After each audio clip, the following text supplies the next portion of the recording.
Je te dirais, ça, c'était beaucoup tabou, extrêmement tabou. C'est dans mon unité à moi, il y avait un homme qui était en collaboration avec une fille qui était proxénète,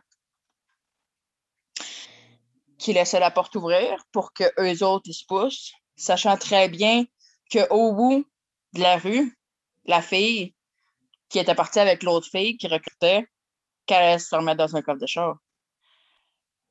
La personne, l'éducateur, était au courant, mais cette personne-là, l'éducateur en personne, euh, était attiré vers les filles.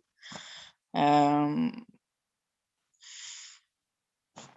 oui, il donnait des filles aux recruteuses, mais il en profitait par lui-même. Je sais pas si on peut comprendre, là. Ouais, il tirait des petits avantages, là. La recruteuse lui laissait poignasser, j'imagine. Ouais. OK. Lui, il venait lorsque il n'y avait pas personne, puis que c'était lui qui était censé surveiller les filles.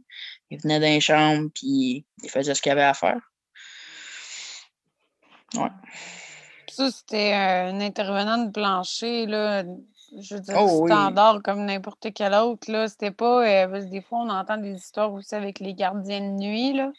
Des fois, il y a des gens qui sont peut-être pas supposés d'être gardiens de nuit puis qui rouvrent les portes le soir aussi, là. Fait que, mais toi, là, ce que tu parles, c'était vraiment quelqu'un qui était éducateur, qui faisait partie de l'équipe standard d'intervention.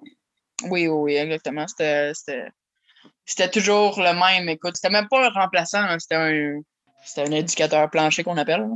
Et puis, oui, par rapport à ce que toi t'as dit, oui, ça existe extrêmement beaucoup de gardiens de nuit dans les unités qui s'amusent à rentrer dans les chambres des personnes, dont une histoire qui a fait la tournée pas mal de l'escale, qui a été une fille dans mon unité, en baby doll, là, en petite tenue, là, puis qui était dans sa chambre, qui était dans son lit.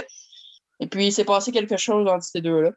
La fille était non consentante, attouchement sexuel, etc.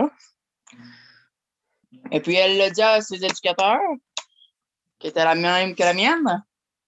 Elle a décidé de ne pas la croire. La fille était mon amie, donc elle m'en a parlé. Et puis, tu sais, moi, je la croyais parce que, tu sais, mettons, tu sortais de ta chambre, puis tu allais aux toilettes, tu tombais face à face avec son bureau, et puis tu le voyais qu'il aimait bien ça, se passer un poignet. Fait que,